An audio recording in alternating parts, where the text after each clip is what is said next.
Noise, noise, noise. I mean, there's a lot of conversations, a lot of discussion. There's a lot of stuff out there about food and farming. I mean, you have social media, you have advertising, advertising, advertising, you have claims. There's just a lot of information out there. It really can be almost information overload for the average consumer out there. So, you know, Cristen, as you take a step back and try to have an impact, where do you start? Oh, people do have those questions, and it tends to be a sensitive topic because at the base of all of this, people really want to feed their family safe, healthy, affordable food. As a farmer in that situation, I want to celebrate the science and the reasons, technological things that we can do to improve our bottom line or improve production or increase our yield, right?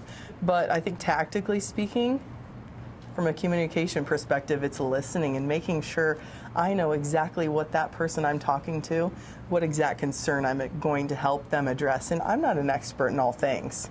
So connecting them with a subject matter expert is kind of top of mind for me. But honestly, just sitting back and listening and making sure I know the concern point blank is #1 priority. Well, there's a lot of topics, a lot of things that you as a farmer, I mean, you're running a business after all. So there's a lot of things that you have to be concerned about.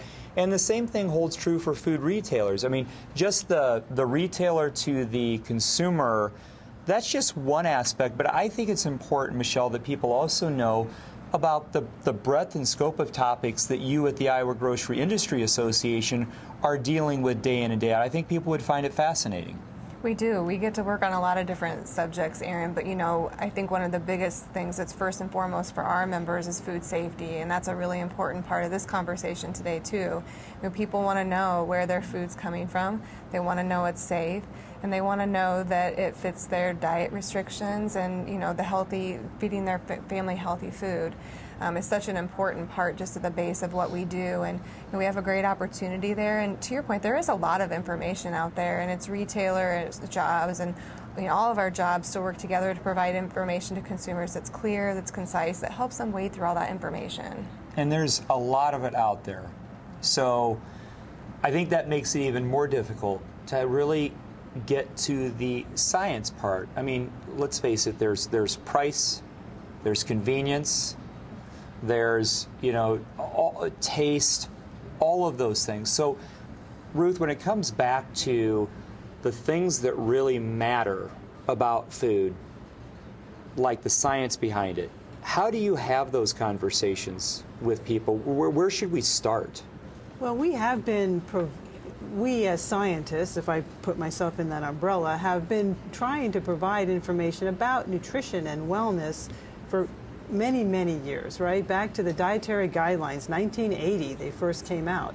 So there's a lot of information that's available to consumers, but it's not necessarily as readily available as the sources that you indicated, the internet and being able to blog with someone or you know, get information through those sources. So it's much more difficult to go and find the scientific evidence that you're looking for. And I think it's on the scientists to be able to communicate that better. And we need to do a better job as nutritionists and dietitians to communicate with consumers about how they can have a healthier diet. One of my pet peeves, and I got a few of them, is the natural, that conversation around natural food. Sometimes I want to go through the checkout and I want to say, excuse me, do you have any unnatural food here? Because, I mean, it's everywhere, and I find it an interesting label. But this is a great opportunity for you, Cristen, to talk about you on your farm. I can't think of anything more natural than farming. Yeah. What do you want people to know about what you do as a farmer each day?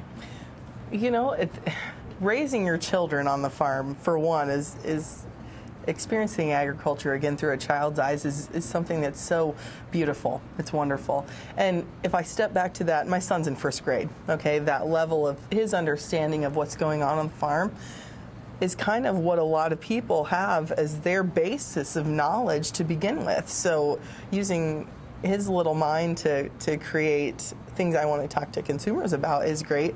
But I want them to know how much we care, because if we didn't care about what we were doing, we wouldn't be successful, and we wouldn't be able to nourish our own families with the proteins that we're raising on our own farm as much as we would be able to do that for our neighbors in our communities.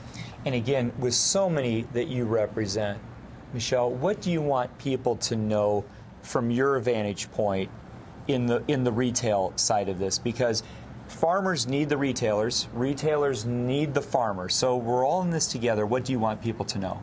You know, I love what the Food and Family Project stands for. I think it's such an important part of what we all do, showing that relationship between the farmer and the retailer, and really providing that information that consumers are looking for. So just a great opportunity to continue to have conversations like we're having today, and to show people the work that's being done to build those relationships, I think is really important. And Ruth, at Iowa State, we know that there's a lot of interest among young people who want to further their education, go into the field of nutrition and food sciences. What is your message from your vantage point, the experience you have, that you want people to know about food? I think that there's a lot of misunderstanding about how food gets from the farm to the grocery store. There's a lot of steps in between. And that's what food scientists and nutritionists and dietitians do. They help move the food to the grocery store in a way that it's safe, that it's less expensive, that it is going to be stable for a period of time, so you can buy your bread on Saturday and still have it fresh on Friday, so you're not having to go to the store every day and purchase your food. So I think that we need to put some information out about the fact that we do have this complicated food system, and it all has to work together to be able to be successful to provide the kinds of foods that consumers want. Thank you to our panelists, Michelle, Cristen, and Ruth. Also to the Machine Shed Restaurant here in Urbandale for hosting this timely and informative conversation. For more information about food, the science behind your food, and modern agriculture, go to iowafoodandfamily.com. Also, look up the Iowa Food and Family Project on Facebook, Twitter, YouTube, and Instagram. The State of Soy welcomes your feedback and ideas for topics to feature on future programs. Send them my way at aputzi@iasoybeans.com. Your input is valued and appreciated. In our next edition of the State of Soy, we'll examine the strength of livestock, poultry, and dairy production in Iowa. We'll look at the numbers, expectations for expansion, the industry's impact on Iowa soybean farmers, and opportunities for continued growth and prosperity. Until then, the very best to you from the Iowa Soybean Association. Now go make it a great day.